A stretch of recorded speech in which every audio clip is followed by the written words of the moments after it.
How's it going? Good, guys. How you doing? Very Pretty good. good. Can I step inside? Yeah, come on take a in. look. Awesome. In today's video, we have Michael and Sam. They are house hackers. They've purchased a home in St. Catharines where they live in one apartment and they rent out the other apartment, and it hugely offsets their monthly costs. We're going to get into some of the details with them and they're going to share their story. But if you are interested in house hacking yourself, check out the link in the comments below for our house hacking profitability calculator. It's a free tool that we've developed here at Team Koukun, where you can plug in the numbers for any property you may be searching and considering to house hack it. All right, Michael and Sam, why don't we get started with where you guys were at when you purchased this home? Tell us a little bit about what you were up to and why you decided to do this house hacking endeavor. Yeah, so when we decided to get into this, we were living in Waterloo in an apartment complex while Sam was attending her master's at University of Laurier, Wilfrid Laurier University. And yeah, we had been living there for about 2 years. I was working at a fish farm there, straight out of university, making very little income, working a farming job. So that was, yeah, a pretty big, I guess, wake up for what to get used to in the working life for me, coming from school right into a highly labor intensive job. So we did that. We lived there for 2 years. Sam was working really hard doing her master's, and kind of towards the end of it, we had discovered that, you know, how are we going to get a little more freedom in the future? Where are we going to actually maybe settle down? Because we hadn't really made plans. We were moving around a lot, just from doing university, going to Laurier for masters. We moved cities from Guelph to Waterloo, but yeah, we were kind of figuring out how to establish ourselves a little more, but also with the job scenario I was in, I was figuring how are we gonna build something together in the future? Because I can't see myself kind of building something right now with my job security or income. But that's when we started stumbling across real estate, and specifically house hacking, living in a duplex. But yeah, it kind of fell on a good time too. I mean, you can speak to where we were. Well, where I was Yeah. a student Yeah. with no income, Yeah. and our lease in Waterloo was ending. So that was sort of what catapulted us into looking for different properties. We knew that we didn't want to live in downtown Waterloo right next to students for the rest of our life. So we wanted to sort of pick up and move elsewhere. We looked at different cities like Hamilton, Niagara, St. Catharines, and started our research about moving out of Waterloo, basically. Got it. Yeah. I think you brought up something very interesting. So you were in a field that, and we've talked at length about this, so you loved the work you were doing. It was right in what you studied, it was what you were passionate about, but you saw the prospect of that creating wealth pretty minimal, just in terms of how difficult it was to even work in that industry and what opportunities there were. So while you were working at something that you loved doing, you saw real estate as a way to build wealth and also secure having a place to live in, right? Is that right? For sure. Definitely saw the advantages that real estate brought to people and the freedom it gave. So yeah, that was a big thought when I was listening to a podcast at the fish farm. I was like, okay, people have done this working mediocre jobs. They've been able to put aside quite a bit and go into real estate full time, some of these people. So, and it can completely turn your life around. So that was at least on my mind. Started talking about it a lot more, and then just started looking for places, going to, yeah, like you said, Hamilton, checking out duplexes there. I think we were set on the duplex strategy because that offered a decent amount of cushion, lower risk. When we got into a place, we didn't have to hold everything on our own. And when we actually found the spot, the other side was completely furnished, so it was ready to rent from day one. This side that we're in right now is really outdated and Looked a lot yeah, different. it was like a live-in flip, so a live-in reno. But So why don't you give the viewers like a sense of what this property is yeah. and the work you guys have done to it? This is our living room here. It was pretty much, it was smaller than this when we moved in. There was actually a huge laundry closet here with a 2-tier washing machine that would shake the entire house when we used it. So we ripped the whole thing down, ripped all this old wainscoting off, put up some new paint. Replace the floors. Yeah, all the floors are redone. This is our office space, second bedroom. This was also new paint, light fixtures, trim, flooring everywhere. This is our tiny laundry area facility and our bathroom. And this Master is the bedroom. Yes. Completely redone. All the ceiling was falling apart when we moved in here, no lights. So it was a lot of work, but finished it pretty quick to get it to living standards. What was the reno like for you guys in the early stages? It was pretty tough initially. We lived just on the couch, fold-out couch here, and that was our bed for about 2-3 months before we could get the bedroom set up.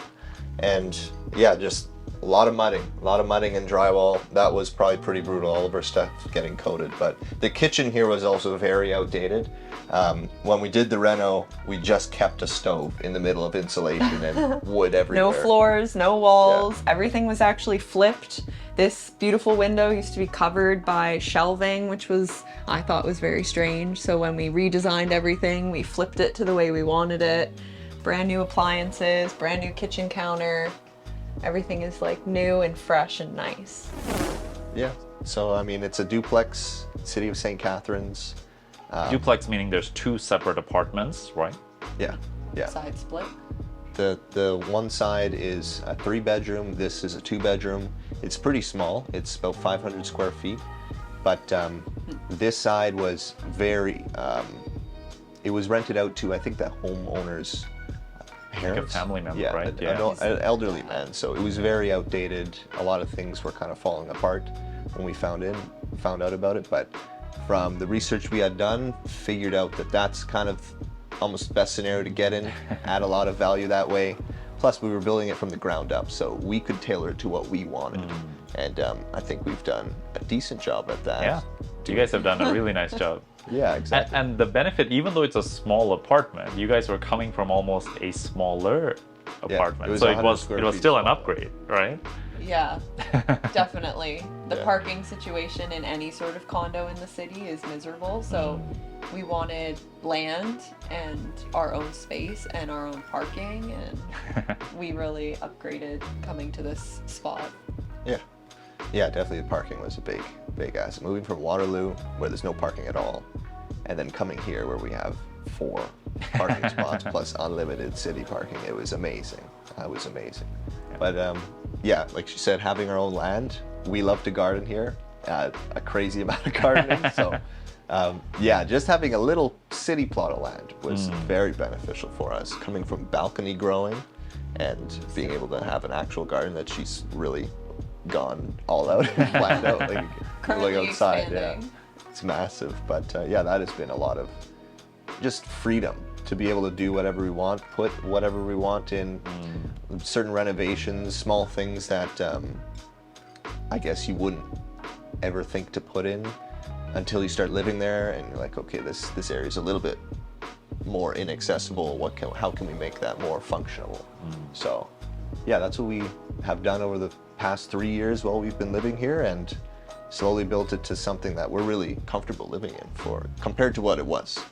Living in here, yeah, definitely wasn't comfortable at the Yeah. beginning. So why don't you talk to, so when you bought it, after renting out the rear apartment, what were your expenses looking like? What kind of income did you get from the rear apartment, and what kind of I guess income did you bring in, and what kind of expenses did this home have?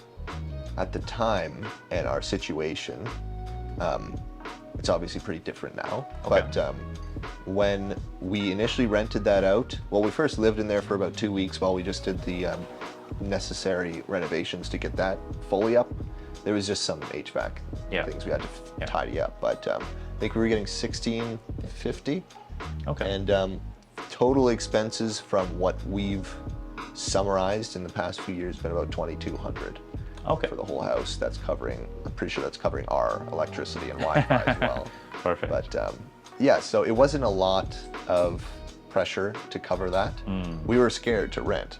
Like, we've never done It was a renting lot of before. work in the beginning Yeah. to try and Yeah. find tenants, and we weren't sure whether we wanted to do students or young couples or professionals, or we literally spent weeks going through different options and interviewing different people, doing credit checks. Like, it was very intense the first time around, and we landed on some really great students over there. And since then, we've continued to rent to different groups of students just because it's been very successful for us. Awesome.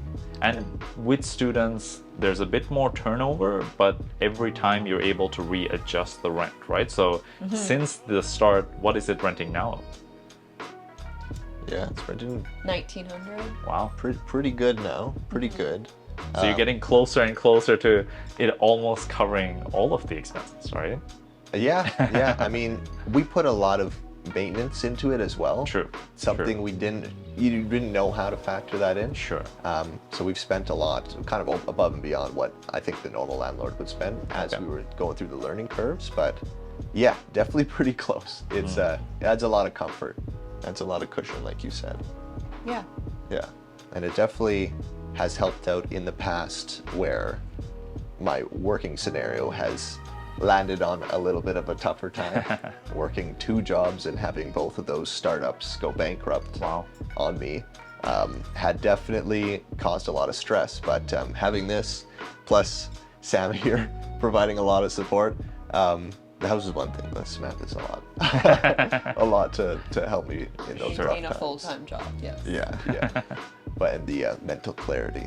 But yeah, that was, we pay ourselves a market rent now, similar to what a 2-bedroom would have costed when we moved in here.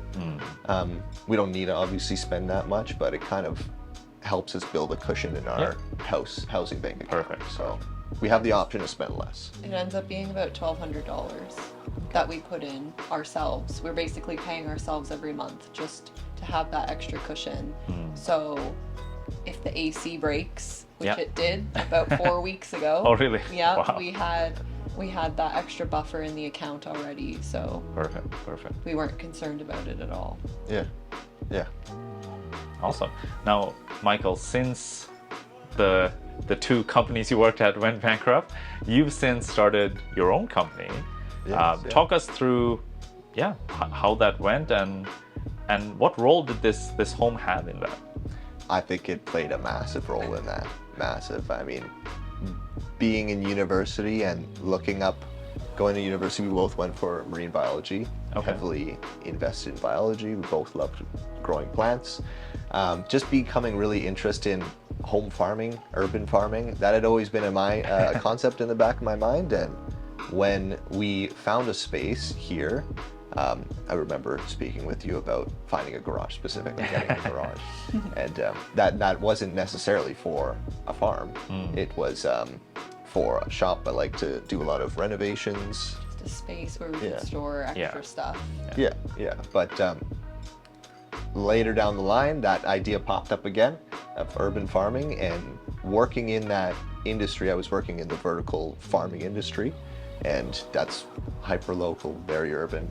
So figured out how to kind of do some of that and what the trends were for people growing at home, and then just kind of mapped it out for the space here, and it seemed like it could work really well. The space we're living in is actually perfect for it. So we ended up starting a microgreen farm. Welcome to our farm. It's called Seriously Green. We grow local microgreens for the Niagara region. About 9 different varieties, 70 trays a week. We grow microgreens, so they're the in-between stage of a sprout and a baby leaf plant. This is about full size. They get about that size. We cut them, package them the day of, deliver them within a week. So we irrigate with organic aquaponic water. It's piped through all of these irrigation pipes directly into each tray. They're watered once every week, once to twice, and they're set on an automatic timer. So we can go, they'll get the optimal nutrition, water, everything's automated here. in our garage here, completely converted it to a grow space, and now we grow for City of St. Catharines, the restaurants there, Niagara on the Lake, Niagara Falls, and yeah, we're only about 6 months into it, but definitely has given a lot of freedom and flexibility to kind of grow however we want. We do it as a group effort, so we can kind of run a business how we want to do it, not necessarily what needs to be done, but how we want to, conduct ourselves and enjoy The life. commute's great. Yeah, having worked in It's like Toronto 30 before, seconds. yeah, I think it was over 3 hours of commuting there and back before, and now it's maybe 10 seconds. So it's pretty nice. It's pretty nice. Awesome. So you use this home in now so many ways. It was initially just your home with an apartment you're renting out to keep your costs low. Now you've utilized the garage to create a microgreen farm, so that's now creating a source of income. So many ways to put this little property to good use here. Yeah. Definitely maximize this property a lot. A lot. Yeah. Awesome. So if you were to talk to yourself from back when you first purchased this home, any words of advice you would give your younger selves, or maybe just someone looking to do something similar to what you've done? Someone looking to do something similar, I would research the area.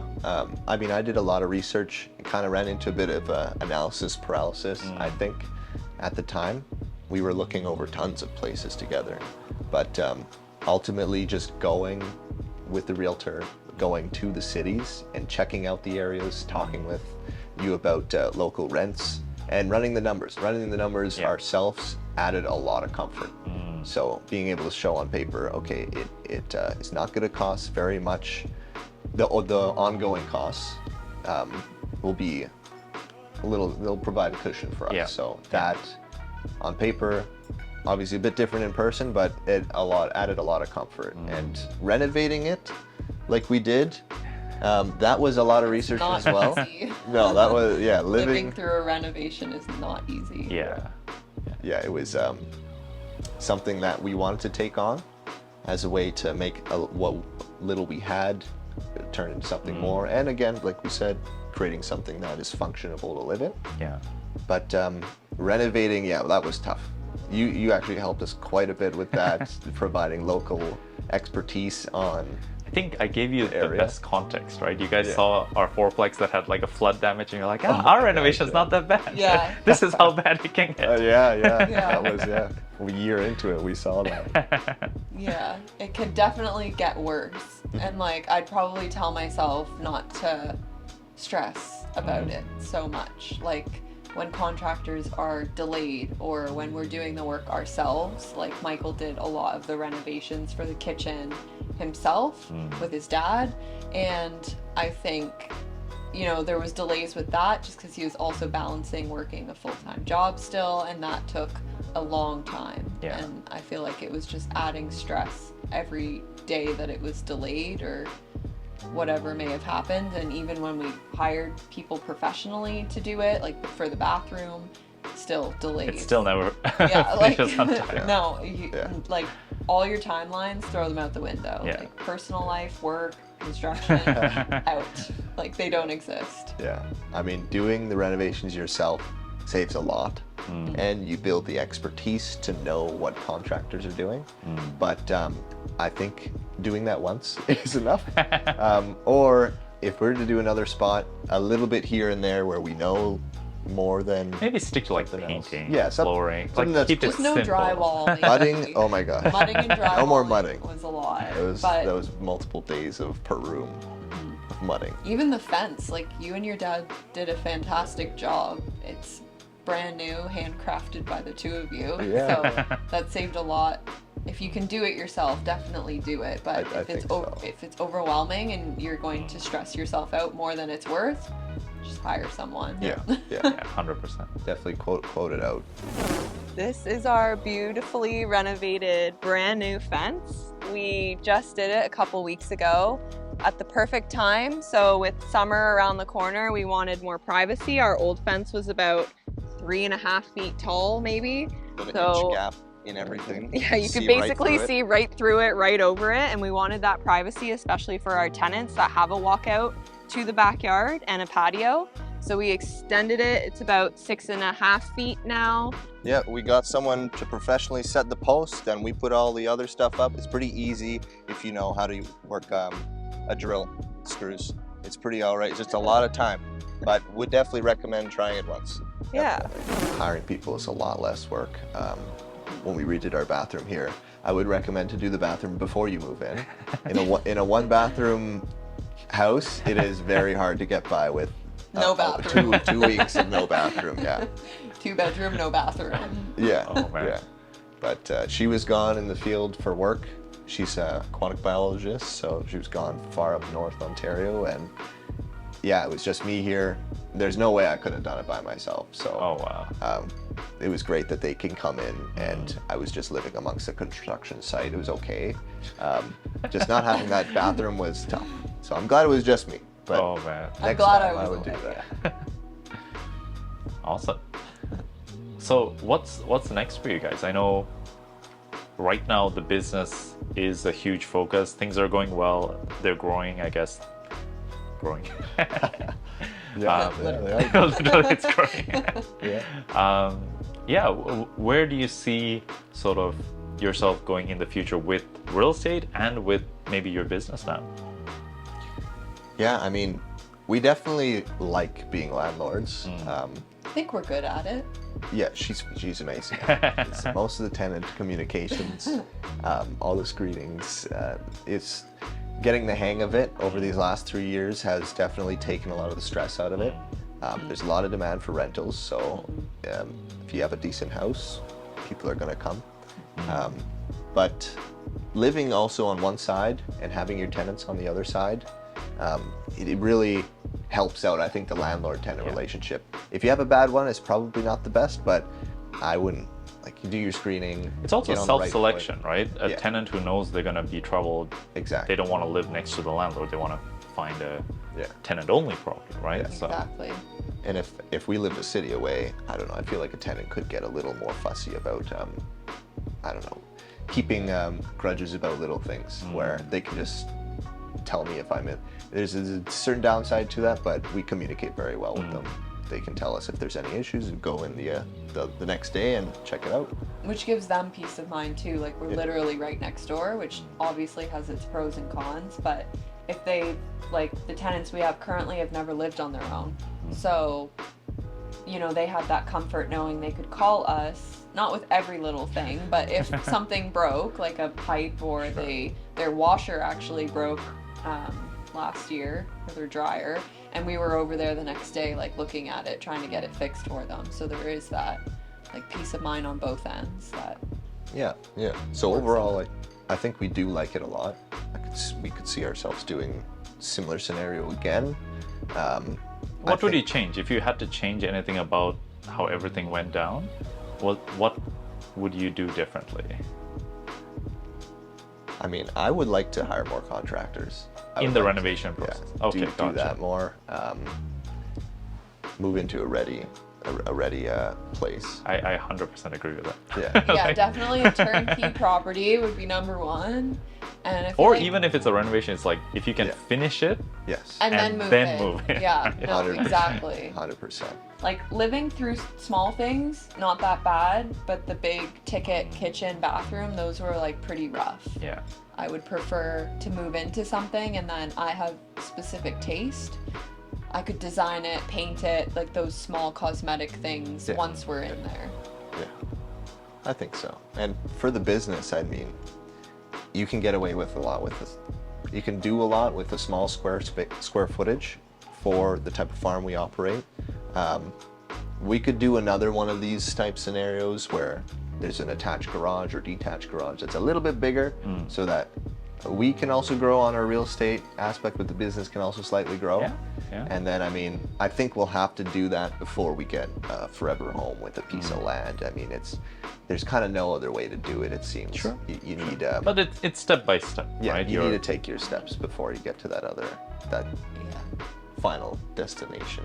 And I would say too, the process that it took on picking a property was quite lengthy. It was like 6 months of research and working, which it was our first one, so I feel like that time frame is probably standard when you're just dipping your toes into the real estate market. But maybe next time, for the next baby step would be to buy probably another duplex, maybe try and get that analysis window in half. Like we look for 3 months instead of 6 months, and try to find something that's cash flowing, which, I don't know, hopefully in the next couple years that's where we're at.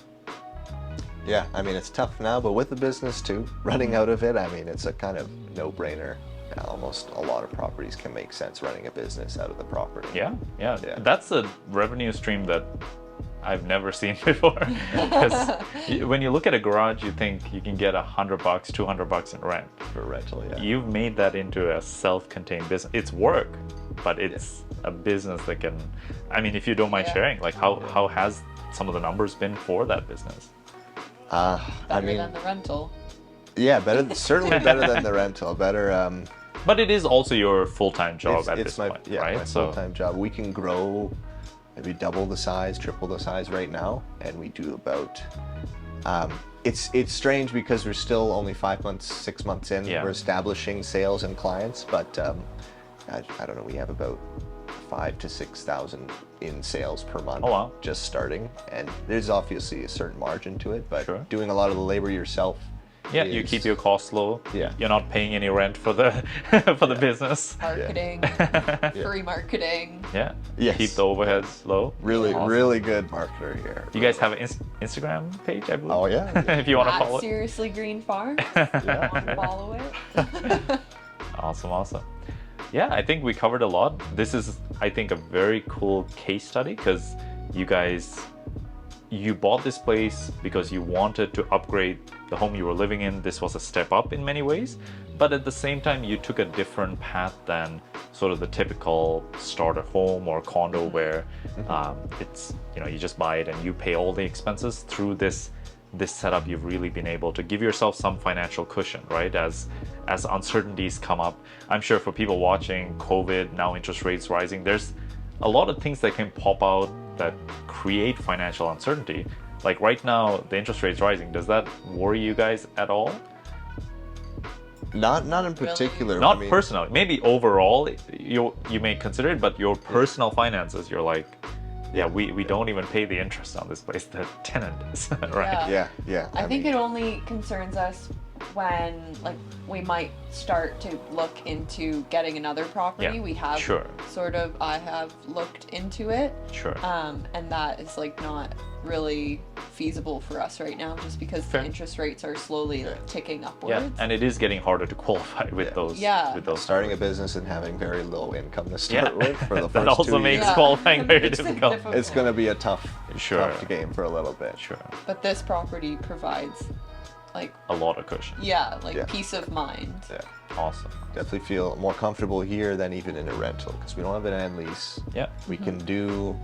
You don't have a landlord who's going to move in, ask you to move out, and reset your rents to the market, right? So. Which is what happened to us in Waterloo. The owner wanted to move their family in, so they were like, "You got to get out of here." Yep. You're like, "Okay, where are we gonna go? We don't have a home."